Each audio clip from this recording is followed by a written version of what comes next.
ક્ષત્રિય ચતુર્દાસ બાપુની છત્રછાયામાં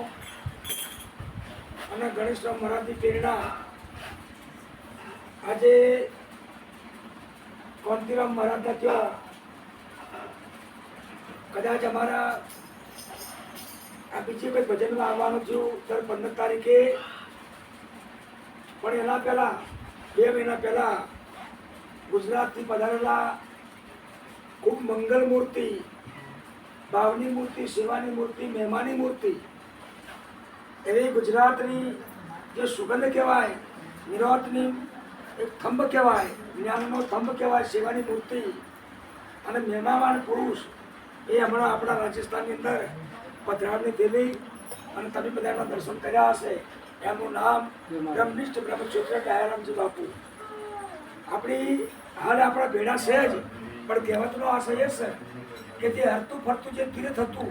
એ પંચ મહાભૂતમાં ભળી ગયું 5 તારીખે. આવતીકાલે 16 તારીખે એમનું ભજન રાખેલું છે. ભજનનો અર્થ એમનો સમાજની ક્રિયા થાય એટલે ભજન માપનું રાખેલું છે. એટલે એમને બીજા આમંત્રિત મહેમાનોને આમંત્રણ નથી આપ્યું. કેમ કે ચોમાસાની ઋતુ છે, સંતોની સેવા થઈ શકે ના થઈ શકે,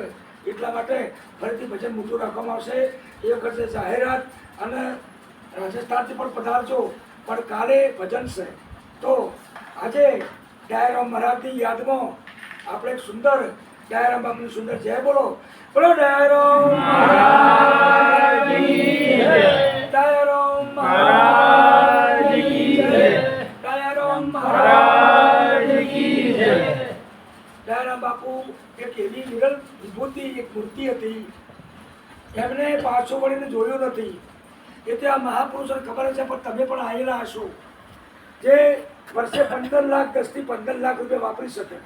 અને દર 1 તારીખે પાછું ભજન હોય. એ કિરણ મહારાજને પણ ખબર હશે, સોનપુરા મહારાજ, પ્રકાશરામ મહારાજ, રમુબેન, ગણેશરામ મહારાજ બધી ખબર છે. આવો મહેમાન પુરુષ આપણી હયાતીમાંથી એ આજે અદ્રશ્ય થઈ ગયા. એમ સોનપુરા મહારાજે આજે આપણને ઇશારો કર્યો. કયો ઇશારો કર્યો કે જે આ ફૂલની માળા પહેરી અને કદાચ આપણે આ પ્રતિક કદાચ કોઈ આજે જશે કોઈ કાલ, આ તો પંખીડાનો મેળો જ બાપ, એટલે પ્રેમનો મેળો છે, ભાવનો મેળો છે. આજે જે મળ્યા છીએ એ લાભ લેજો. તો કયો લાભ જીવનની અંદર કયો લાભ લેવાનો છે? જે તમને મને બધાને જે સદગુરુ પરમાત્માએ જે મનુષ્ય અવતાર, મનુષ્યનો અર્થ શું થાય? દેવોમાં દેવ મનુષ્ય દેવ, દેવમાં દેવ મનુષ્ય દેવ છે. બીજા કોઈ દેવો નથી, મનુષ્ય દેવ. પણ મનુષ્ય દેવના લક્ષણો, મનુષ્ય દેવના ગુણો જો આપણે પ્રાપ્ત કરીએ તો પશુ કે પન્યા બને, નરકા કશું ના હોય, નરકરની ઉત્તમ કરે, નરકા નારાયણ થઈ જાય. અને આજે તમને અમને આપણા બધાને જેને જેને સદગુરુ ધારણ કર્યા છે, જેને સદગુરુનો ઈશારો મેળવ્યો છે, એ ખરેખર હાલ પૂજાય છે. તમે જુઓ, હવે પૂજી રહ્યા છે, જગતના જીવો ઊંઘી રહ્યા છે. અરે જાગ જીવનડા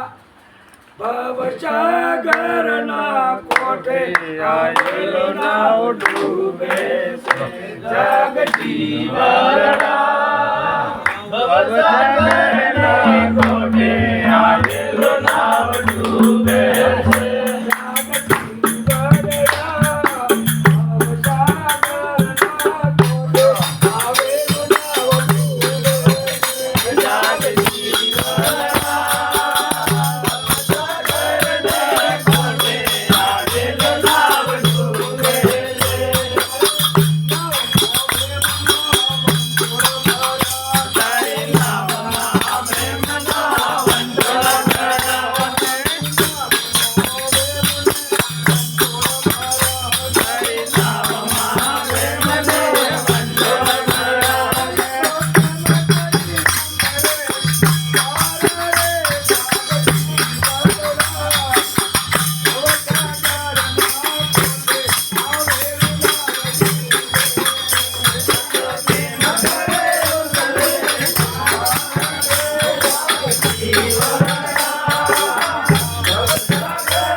સંતોના ચરણો સેવીજો એ આવ્યો કોઠો.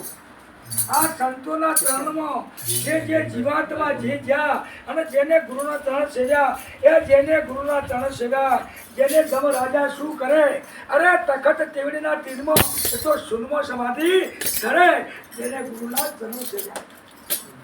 જાગ જીવન આ જીવાત્માના મહાપુરુષો જગાડી રહ્યા છે તો કેવી રીતે જગાડી રહ્યા છે પ્રેમથી જગાડી રહ્યા છે માતા છે ને અમારી ગુજરાતની વાત કરું મા છે ને બાળકને ઊંઘાડે બાળકને જો અમારા પન્નાભાઈ અમારા બાળકને ઊંઘાડી દીધું ઊંઘાડ્યો ને અને સંત સાહેબ જગાડે આટલો ફેર છે સંત જગાડે અને માં ઊંઘાડે ઊંઘી જા હાવ આવે ઊંઘી જા ભાવ આવે એમ કરી ઊંઘાડે અને સંત સરે ભાવરે ના આવે ને ફૂટે ના આવે તું જાગી તું જાગી જાગ જીવનના ભવ સાગરના કોઠે આવેલું નાવ ડૂબે આ સંત આપણને જગાડી રહ્યા છે તો કયાનું સમજ આગવાનું છે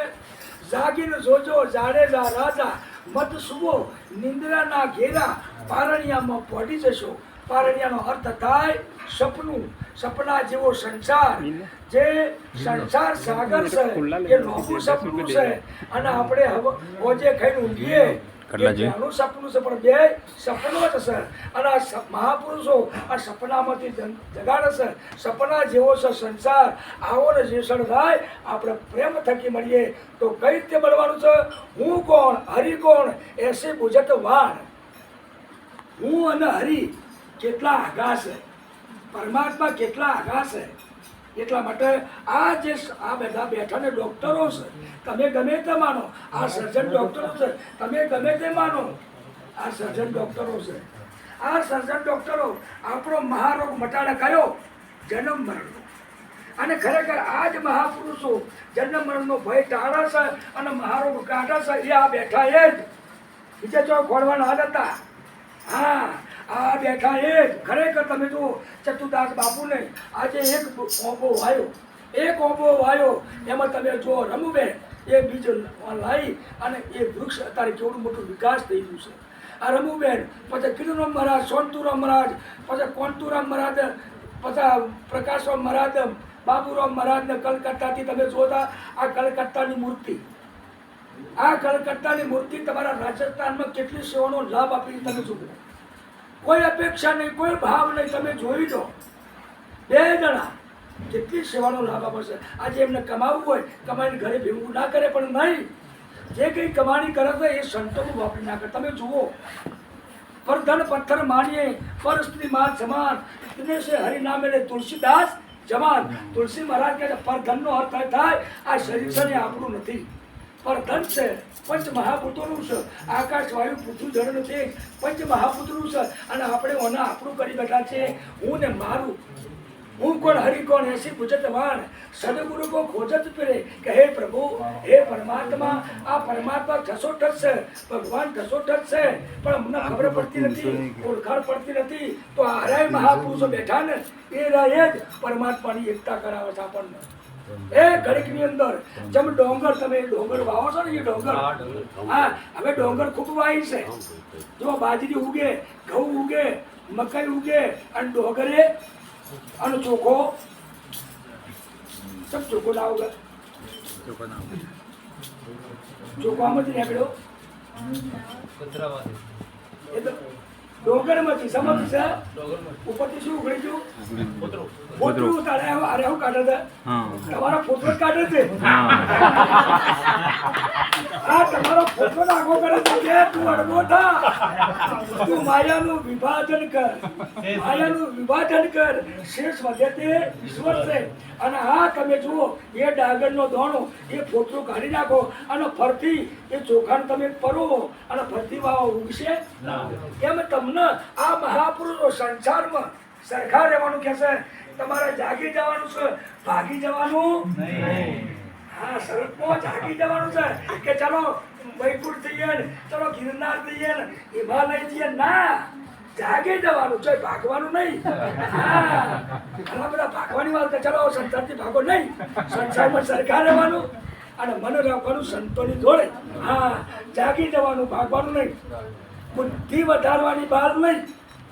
ઘણા દાઢી હો વધારતા આપણે કોઈ ના નહીં હો કોઈ વિરોધ નહીં કરતા બુદ્ધિ વધારવાની પણ દાઢીઓ નહીં દાઢી વધારે એવું થાય શું થાય એનાથી અરે ઘડી ઘડી ખાલી આવવાનું બધું હું કરવું પડે હા ઘડી ઘડી રાખવાનું કોઈ વધારતા એનો અમારો કોઈ વિરોધ નહીં અમારો કોઈ વિરોધ નહીં છતાં વધારે એનો કોઈ અમારો વિરોધ નહીં પણ અંદર જોવું પડે એના કરતી માપના રાખજો કોઈ માથા કૂટાય નહીં કોનું ઓછું પડે અને હાવું ઓછો તો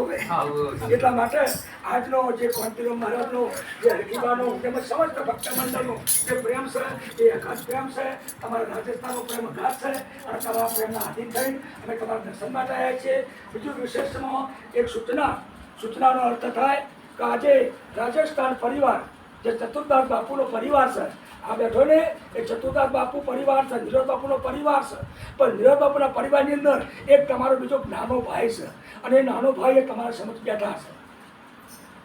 આ નાના ભાઈ ને રાજસ્થાનના જે ભક્ત મંડળે જે સહકાર આપ્યો છે એ સહકારના